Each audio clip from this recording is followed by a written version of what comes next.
Hello ସାଙ୍ଗମାନେ, ଆଜି ଯେହେତୁ ରବିବାର ଥିଲା ତ ଭାଇମାନେ ଆଜି ଆମେ ସାଙ୍ଗ ପିଲା ସବୁ ଚାଲିଲୁ ଭାଇ ମାଛ ଧରିବା ନାହିଁ ନଈ ପାଖକୁ। ତ ଆସନ୍ତୁ ଦେଖିବ କେମିତି ମାଛ ଧରା ହେଉଛି। ଏପଟରେ ଭାଇମାନେ ଗୋଟେ ପିଲାଟା ଛଡ଼ ପକାଉଥିଲା, ତା ପାଖରୁ ଆଉ ଗୋଟେ ଟୋକା ନେଇ ସାଙ୍ଗେ ସାଙ୍ଗେ ମାଛ ଟାଣି ନେଇ ଆଇଲା। ଦେଖ ଛଡ଼ ପକେଇଲା କି ନାହିଁ, ସାଙ୍ଗେ ସାଙ୍ଗେ ମାଛ ଟାଣି ଆଣିଲା। ମୁନା, ତା ନାଁ ହେଲା ମୁନା। ଏପଟେ ଦେଖ ଭାଇ ମୁଁ ଧରିବାକୁ ଗଲାବେଳକୁ ଭାଇ ସେ ଯୋଉଟା ଝାଟି ପିଟିଲା ଭାଇ ଟୋଟାଲ ଛାନିଆ ତାକୁ ଛାଡ଼ିଦେଲି। ଏପଟେ ଦେଖ କେମିତି ମାଛ ଛଡ଼ା ହେଉଛି। ଦେଖ ଫାଷ୍ଟ ତାର ଗୋଟେ କଣ୍ଟା ଅଛି ଭାଇ, ତାପରେ ତାକୁ କଣ୍ଟାକୁ ଧରିକି ତାପରେ ଭାଇ ଏପଟରେ ମାଛକୁ ଛଡ଼ଉଛନ୍ତି। ଦେଖ ଗୋଟିଏ ମାଛ ଆଣି ସାରିଲା ପରେ ଭାଇ ନେକ୍ସଟ ଟାଇମ୍ ପୁଣି ଭାଇ ଟ୍ରାଏ କଲେ ଭାଇ ପୁଣି ମାଛ ଆଣିବା ପାଇଁ। ଦେଖ ଭାଇ 2 ଜଣ ପକାଉଛନ୍ତି।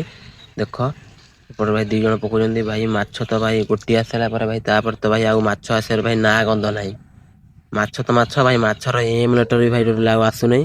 ଦେଖ ଭାଇ ପକାଉଛନ୍ତି ମାଛ ଭାଇ ଆସୁନାହିଁ କ'ଣ ଭାଇ, ମୁନା ଯୋଉଠି ଥିବ ଭାଇ ଇମ୍ପସିବୁଲ ଭାଇ ପସିବୁଲ କରିଦେବ ସାଙ୍ଗେ ସାଙ୍ଗେ। ଭାଇ ଦେଖ ସିଏ ଟାଣି ଆଣିଲା ଯେତେବେଳେ ଭାଇ ଇଏ ବି କହିଲା ମୁଁ ବି ଭାଇ ଛାଡ଼ିବା ପିଲା ମୁଁ ବି ଗୋଟେ ଟାଣି ନେଇ ଆଲି ସାଙ୍ଗେ ସାଙ୍ଗେ। ଭାଇ ଦେଖ 2 ଜଣଙ୍କୁ ଛଡ଼ରେ 2ଟା ମାଛ ଭାଇ ଲାଗିଛନ୍ତି। ଦେଖ ଭାଇ ମାଛ ଧରିଲା ଟାଇମରେ ଭାଇ ନନା ଆସି ଟୋଟାଲି ଭାଇ ଡିଷ୍ଟର୍ବ କରିଦେଲେ ଭାଇ। ପାଣିକୁ ଭାଇ ଏପଟ ସେପଟ ଭାଇ ଟୋଟାଲ କରିଦେଲେ ଭାଇ, ସେପାରେଟ କରିଦେଲେ ପାଣିର।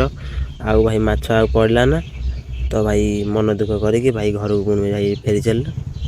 ତ ଭାଇ ଭିଡ଼ିଓଟି ଯଦି ଭଲ ଲାଗିଥିବ ତ ସବସ୍କ୍ରାଇବ୍ କରିବାକୁ ଭୁଲିବେନି।